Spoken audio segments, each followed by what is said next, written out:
साथियों, आज मैं बात करने वाला हूँ कि व्यापार शुरू करते समय कौन-कौन सी गलतियाँ नहीं करनी है, किन चीज़ों का ध्यान रखना होता है।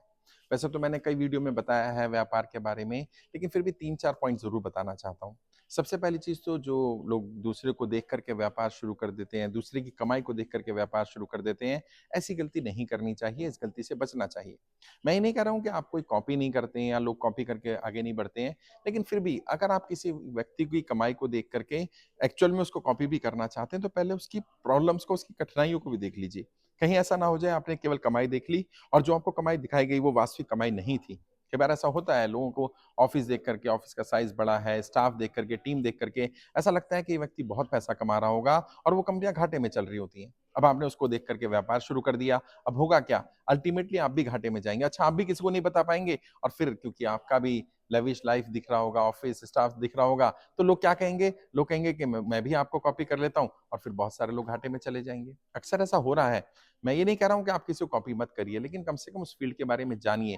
एक्चुअल आरओआई क्या है? आपका रिटर्न ऑन इन्वेस्टमेंट क्या है? क्या चैलेंजेज़ आ रहे हैं उस इंडस्ट्री में? क्या उन चैलेंजेज़ को फ़ेस करने के लिए आप तैयार हैं? मान लीजिए उस इंडस्ट्री में रात को जागना होता है और आपको रात को जागना पसंद नहीं है। मान लीजिए उसमें लेबर से डील करना होता है और आपको लेबर से डील करना नहीं आता है, पसंद नहीं है। मान लीजिए उसमें इन्वेस्टमेंट बहुत ज़्यादा होती है और रिटर्न उतना नहीं आता है, तो आपको लगता है कि नहीं, मैं इतनी इन्वेस्टमेंट कहीं और कर सकता हूँ। हो सकता है कोई बिज़नेस ऐसा हो जो शॉर्ट टर्म में लॉस में जाएगा और लॉन्ग टर्म में सर्वाइव करेगा, लेकिन आपकी इमीडिएट रिक्वायरमेंट है कि शॉर्ट टर्म में प्रॉफिट आना चाहिए, तो दिक्कत हो सकती है। तो पहली सबसे बड़ी गलती जो अक्सर लोग कर रहे हैं, कॉपी करना। किसी को कॉपी मत करिए, कम से कम तब तक तो नहीं करिए जब तक आपको उस बिज़नेस की बारीकियाँ ना पता हो, लूपहोल्स ना पता हो, प्लस माइनस ना पता हो, अप डाउन ना पता हो। दूसरी चीज़, बिज़नेस में एंटर करने से पहले अपना एक रोड मैप बनाइए, अपना एक गोल बनाइए बिज़नेस का। आप बिज़नेस क्यों करना चाहते हैं? अगर केवल पैसा कमाने के लिए करना चाहते हैं तो भी कोई दिक्कत नहीं है, लेकिन आपको पता होना चाहिए आप बिज़नेस क्यों कर रहे हैं। कई लोग क्या करते हैं, व्यापार से दिल लगा लेते हैं। नहीं, जहाँ व्यापार करें वहाँ प्यार ना करें भाई, और जहाँ प्यार करें वहाँ व्यापार ना करें। आपका गोल क्लियर होगा तो आपको ये दिक्कत नहीं आएगी। दिक्कत उनको आती है जिनका गोल क्लियर नहीं है, उनको मालूम ही नहीं है वो व्यापार क्यों कर रहे हैं। पैसा कमाने के लिए व्यापार किया तो फिर क्या दिल लगाना भाई?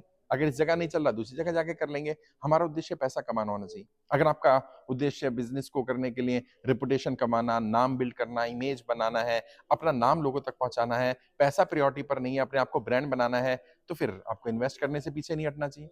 अब आप ब्रांड भी बनाना चाहते हैं लोगों को नाम भी पता चले और आप ब्रांड बनाने के लिए जो बेसिक रिक्वायरमेंट है, बेसिक इन्वेस्टमेंट है, वो भी करने को तैयार नहीं है, तो ये तो दिक्कत हो जाएगी। तो आपको अपना गोल क्लियर करना कि आपका अल्टीमेट गोल क्या है, क्या अचीव करना चाहते हो उस बिज़नेस के लिए और उसका टाइम फ्रेम क्या है। एक टाइम लिमिट रखिए, 2 साल का, 5 साल का, 3 साल का एक टाइम लिमिट रखिए, ताकि अगर 3 साल में, 5 साल में जो आपने प्रोजेक्शन रखा, वो नहीं आ रहा है, तो अब आपको इस पर थिंक ओवर करने की ज़रूरत है। बिज़नेस में बदलाव करना है या बिज़नेस को ही बदलना है, काम करने के ढंग को बदलना है, काम को बदलना है, जगह को बदलना है, प्रोडक्ट को बदलना है, सर्विस को बदलना है, स्टाफ को बदलना है, चेंजेस क्या करने हैं, कब करने हैं, क्यों करने हैं कि नहीं करने हैं, जब तक आपका गोल क्लियर नहीं होगा, जब तक ये क्लियर नहीं होगा कि आप कहाँ पहुंचना चाहते हैं और आपका अल्टीमेट अचीवमेंट या गोल क्या है, तब तक दिक्कत आएगी। तीसरी एक और जो समस्या जो ज्यादातर लोग चैलेंज फेस कर रहे हैं या गलती कर रहे हैं, वो क्या करते हैं, वो ऐसे बिजनेस को या इस लेवल पे बिजनेस को करते हैं जिस लेवल पर वो जॉब छोड़कर आए या दूसरे के बिजनेस को देखा उन्होंने। मान लीजिए किसी के यहाँ आप नौकरी करते थे और आपने देखा वहाँ एचआर भी है, फाइनेंस वाला भी है, टीम भी है, पीए भी है, स्टाफ भी है, ड्राइवर भी है।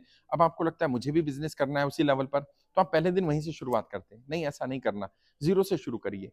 शुरुआत में देखिए ना, जो बड़ी-बड़ी कंपनियाँ मल्टी बिलियनियर हैं, जिन्होंने हज़ारों करोड़ रुपए, लाखों करोड़ रुपए कमाए, उन्होंने एक गैरेज से शुरुआत की साहब।